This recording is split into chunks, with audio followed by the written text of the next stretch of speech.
Hello and welcome once more to USR1 Retro. Thank you for joining me for this retro game review today, and I'm going to be taking a look at the ZX Spectrum version of Chase HQ, released by Ocean Software in 1989. Now, the original arcade game was released a year before by Taito Corporation and was basically seen as one of the finest driving games ever made. Obviously, the title of the best driving game ever made obviously goes to Sega's Outrun, released in 1986, but Chase HQ put a different spin on the whole racing genre. Basically, you play as a pair of Crockett and Tubbs rip-offs in their Porsche 925, and your mission is to chase down bad guys who have escaped in their souped-up motor cars, and you have to bash them off the road. Once you've done that, you progress to the next stage, where you basically do it all over again, but this time there are more people on the roads, there are more twists and turns on the road ahead, and you still have that elusive time limit of 60 seconds. Now, when you first start off in the game, you have the aforementioned time limit, and you also have 3 turbos with which to help you. Now, the thing is, as soon as you get up to the vagrant in question, your time limit resets to 60 seconds, and you have to use that time well to actually bring the miscreant to justice. And at the beginning of every stage, your turbos and your time will replenish, which is a good thing, as the stages do get, as I say, progressively harder, especially on stage 4, when you have stone walls at the side of the track or the road. And not only that, it's both sides as well, and the turns do get a bit more, let's just say they get a little bit more sharp, so you have to be a little bit more mindful of your braking, let's just say. Now, when it was released on the Spectrum, actually when it was released on the home computers of the time, you had a range of adaptations. You had the ZX Spectrum, you had the Commodore 64, the Amstrad CPC 464, you had the Atari ST, and you also had the Commodore Amiga as well. Later it will be released on the Sega Master System and on the Sega Saturn in a duo pack with its sequel, SCI Chase HQ 2. Now, you would also have a version for the Super Nintendo called Super Chase HQ. I have not played that one, but from what I do remember seeing from the screenshots, it's based in car, so it's basically you view the dashboard, so you get a little bit more into the action. And you also get a Chase HQ game for the Sega Mega Drive / Genesis, which I do believe is called, I think that's also called Super Chase HQ. It might be called Super Chase HQ 2, I can't remember, but the graphics are a little bit scaled down, let's just say, but it doesn't make it any less fun. Although with that game you do have a choice of vehicles to choose from.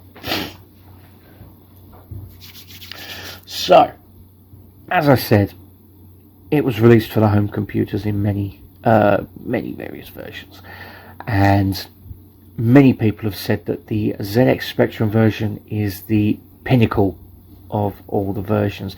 They said it's got the best graphics, it's got the best scaling, the best music on the title screen as you can possibly hear now, and also the better sound effects as well. And also it is the most complete version, as it also has a end sequence when you complete the game. I think the Commodore 64 version just had a congratulations sign over the end of the game, and that's literally it. But as I say, at the time it was lauded as the best version, but does the Spectrum version still hold up? That is the question. Now, I loved this game back in the day. In fact, my first instance of playing it on the Spectrum was in the Arcadia compilation from Ocean, again as I say for the ZX Spectrum, and it came bundled with the New Zealand story and Operation Thunderbolt, with Taito having a great relation with Ocean Software, especially as they would also release Operation Wolf Raston on the Imagine label, and also Space Gun later on in about 91, I do believe. Now, as I say, when I first played this, I absolutely adored it. I mean, it was fast, it was frantic, and it was fun, with you always battling against the time to try and basically catch up to the criminal that you was pursuing at the time, and having those 60 seconds, you know, loads of challenges are thrown your way, like splits in the roads with you having to take the correct turn. You've also got other road users, you've got roadside objects, as I say, like signs, buildings, huge stone rocks, and you've also got objects on the road as well, like barriers and so forth. So we're going to get into this. We're going to do the options first, and we are going to go with Kempston joystick. Now, before I start, at the top, I do love that you've got the blues and twos at the very top, and they flash when you catch up to the criminal, which I think is a really awesome addition. And you've also got a little black box there where a portrait comes up, and in the white bar underneath you get basically text. Now, on the 128K version, you've also got speech as well. I think it might have been on the 48K version with the help of the Carrara speech edition. I can't remember. I can't remember that one. So now let's get into it.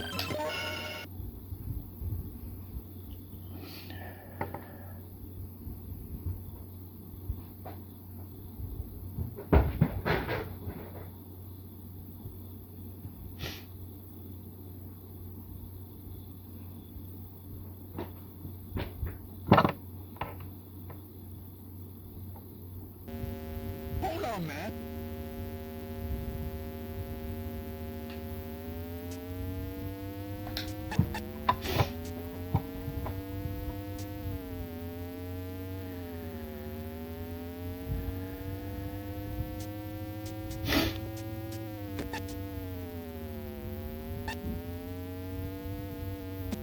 Whoa! Whoops! That's not gone too well.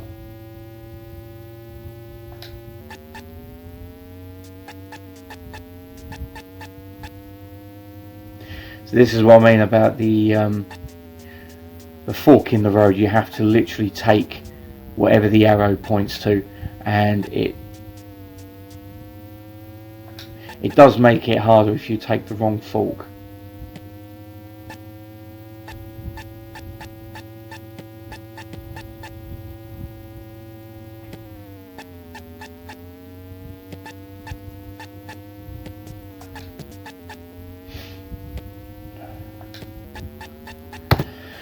Use turbo to catch up.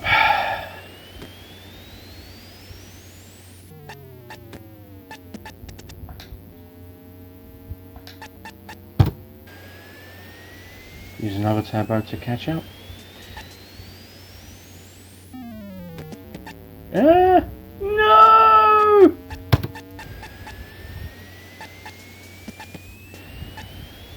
I don't remember the game being this hard. I really don't remember the game being this hard whatsoever.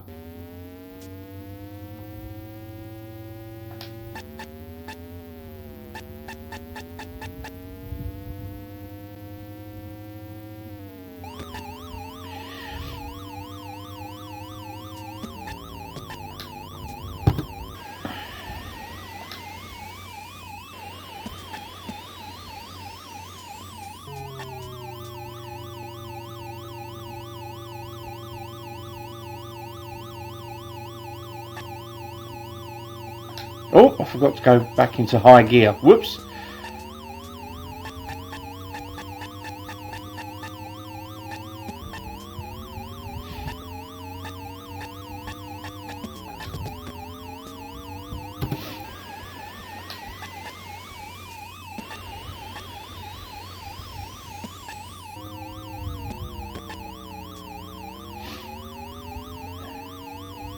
See what I mean about the little the lights at the top flashing? That is a pretty awesome touch. I do love that.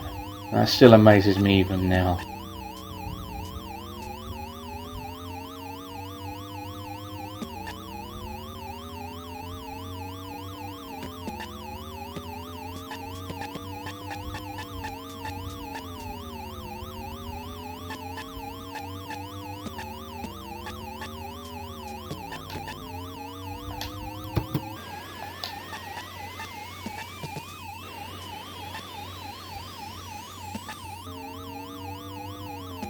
There we go.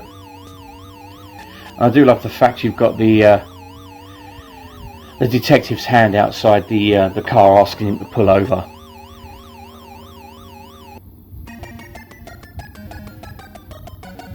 That's pretty awesome.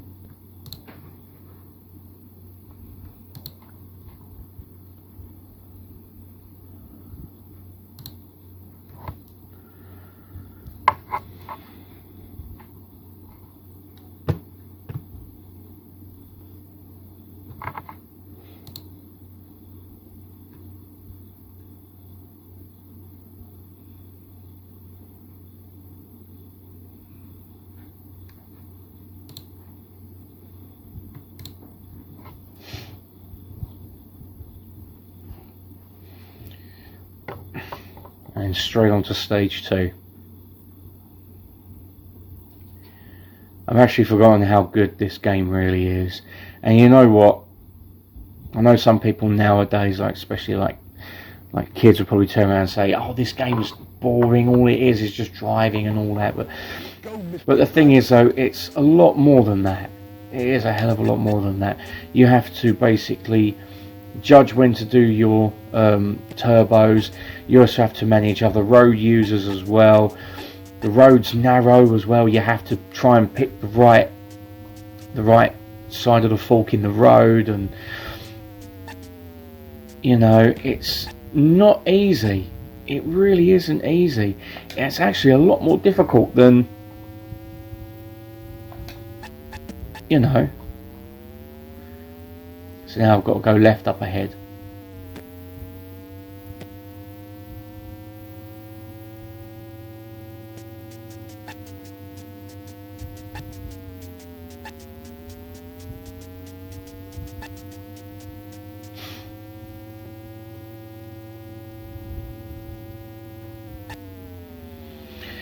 You know what? We're going to have a little bit of turbo help here, I think.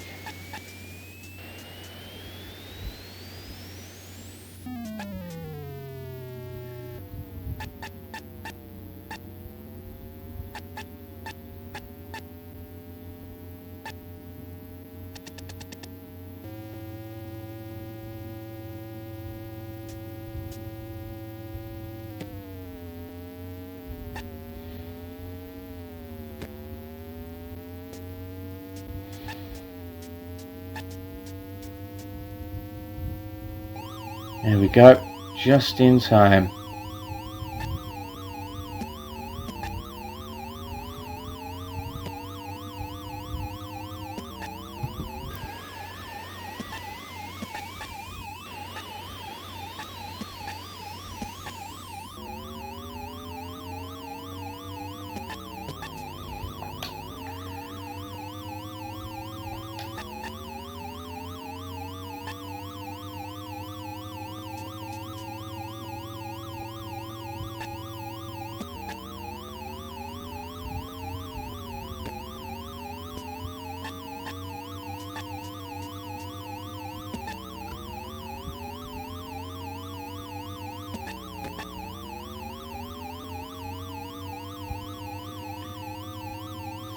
"29 seconds left."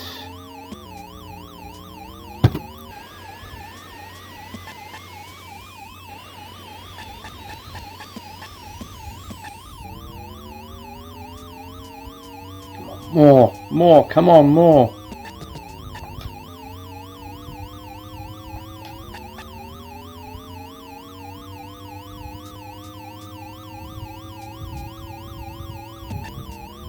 Yes, I know, Nancy, my time's running out, I know.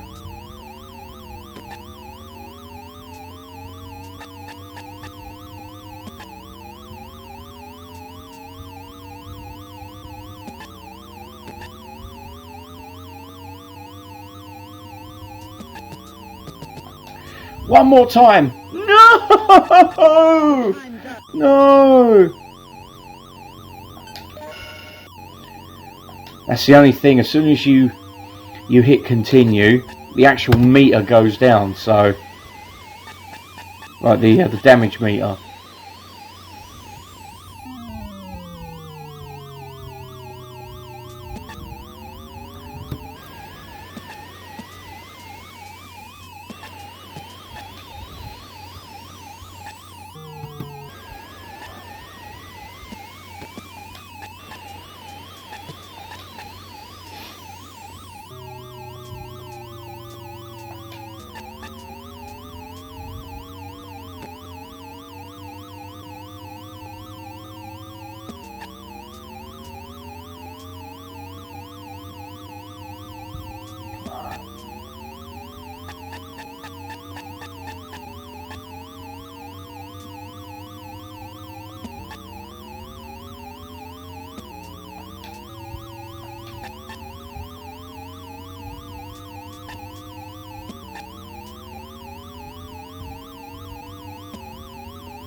I don't think I'm going to do this.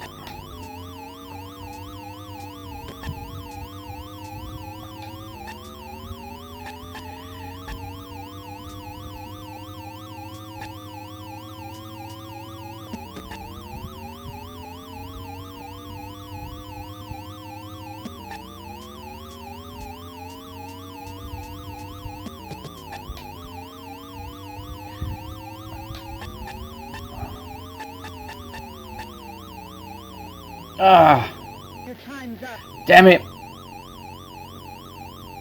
Ah.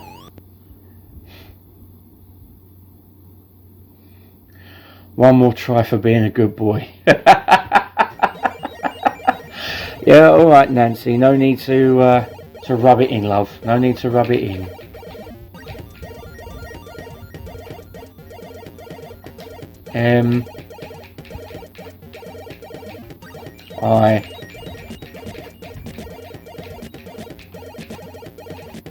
Okay. 7th. Well, there you are. What can I tell you?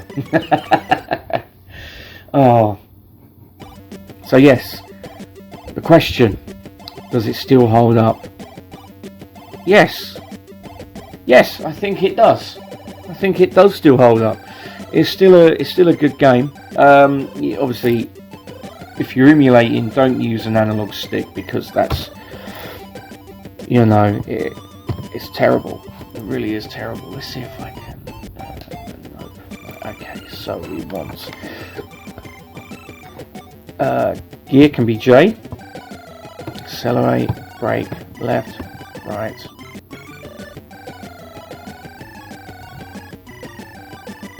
Quit is F, G is pause, H is turbo. There we go. So, you know what? Let's have another go.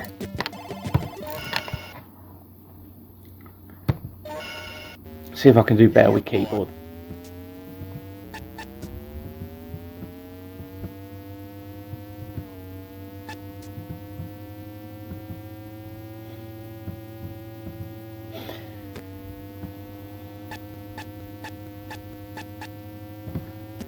Whoops.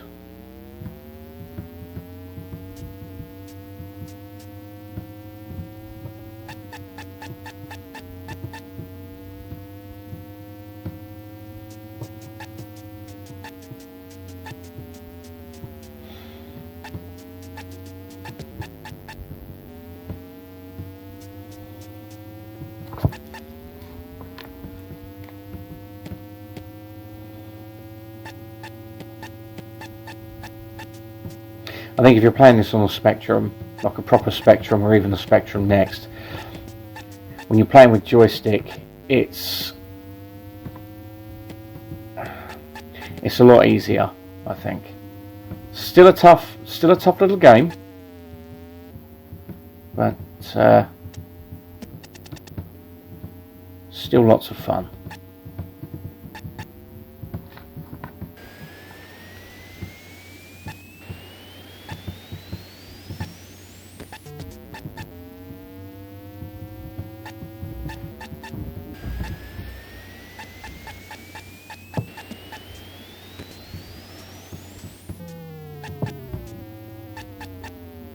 Ah! Oh! Just in time.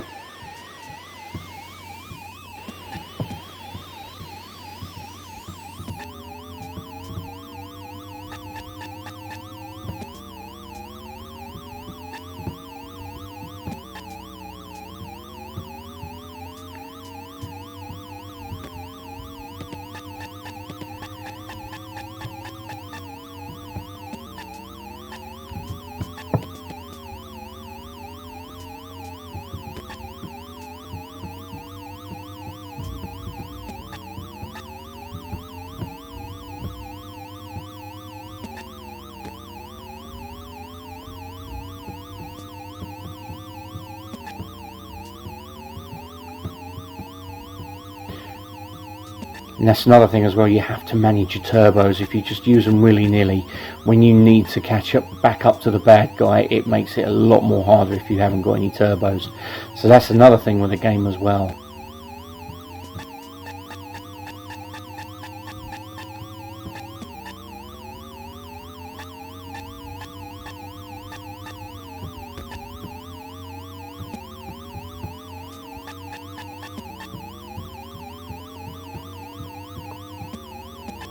Got him.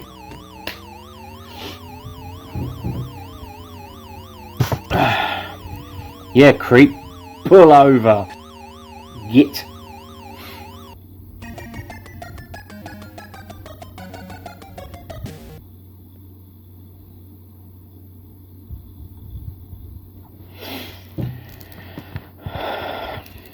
And on to the next creep. Again.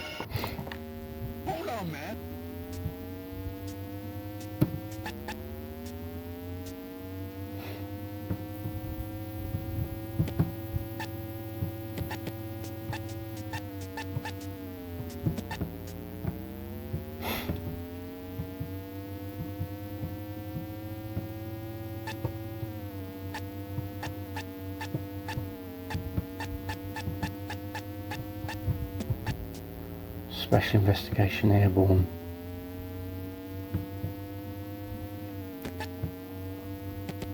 Right, so I've got to go left.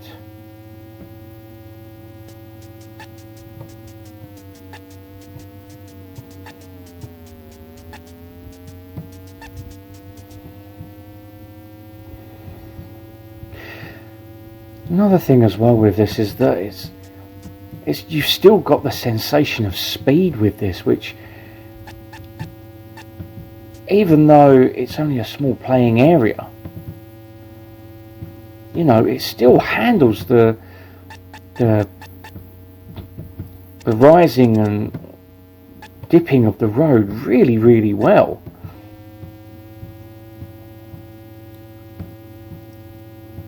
You know, I mean, even though with Outrun they tried to keep the graphics the same size,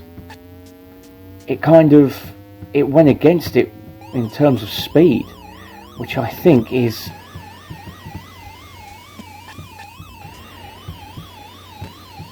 you know, it just went against it. You know, I mean, Outrun was still a good conversion for the Spectrum, but where they tried to keep the scale of the graphics, it just went against them in the end, and like the speed was sacrificed overall. But if you play that on a Spectrum Next and turn the speed of the clock speed up to 7 megahertz, then you'll get something that's more akin to the speed of the arcade version.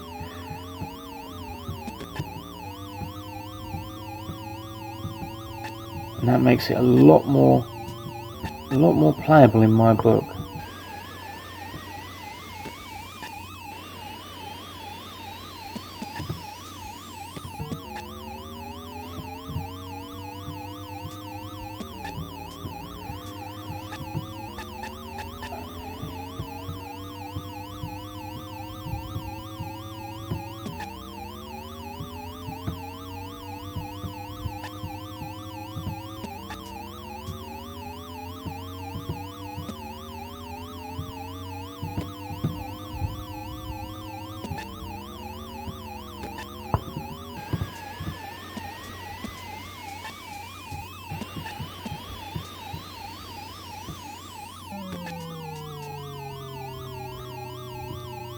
So that's what I mean with more twists and turns in the road.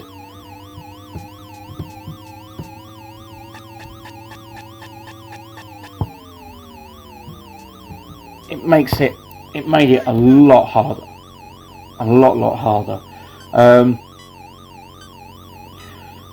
But yeah, it's, as I say, it's still a good game. It really is still a good game.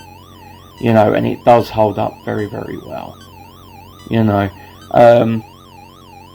the graphics are still really, really good. The sound is great. The music on the title screen is really good. Really, really good. The overall display at the very top, it's innovative. It really is. So overall, I would still say this is one of, if not the best home computer version that you can play. The Amiga version, I played it recently, and while it's better than I remembered, it's still not the best. A lot more could have been done with it, you know.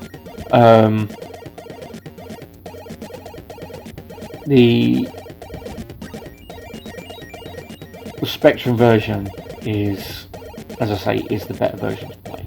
I mean, I haven't played the Commodore 64 version. I know that obviously, as I say, is a load of people have said that while it is okay, it's not the best, and that the Amstrad version is pretty much the same as the Spectrum version. But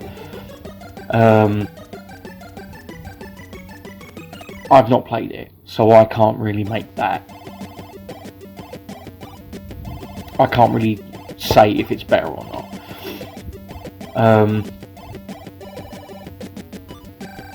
The Spectrum version, for my money, is the better version, without a shadow of a doubt. You know, and as I say, I think kudos to Ocean for what they produced for the humble 128K. You know, in my eyes, it's still a classic. It is still a classic game, and I implore you to try the Spectra version. You know, if you want to have a go at for me, the definitive home version of the game. I mean, obviously, until like the Sega Saturn version was practically one for one with the graphics, because obviously it's the Sega Saturn. But you know, even then there was like a couple of problems with it. It was like the gear press was in like the wrong place. It was something or other anyway. I can't remember offhand, but yeah, definitely give the Spectrum version a go if you want to play a good version of the game, for definite. That's the end of today's episode. I hope you've enjoyed this little look at Chase HQ on the ZX Spectrum, and it's inspired you to have a crack at it. So until the next episode, this is USR1 Retro saying thank you very much for tuning in and watching. Be safe, stay well, and I hope to see you in the next episode. So until then, goodbye for now.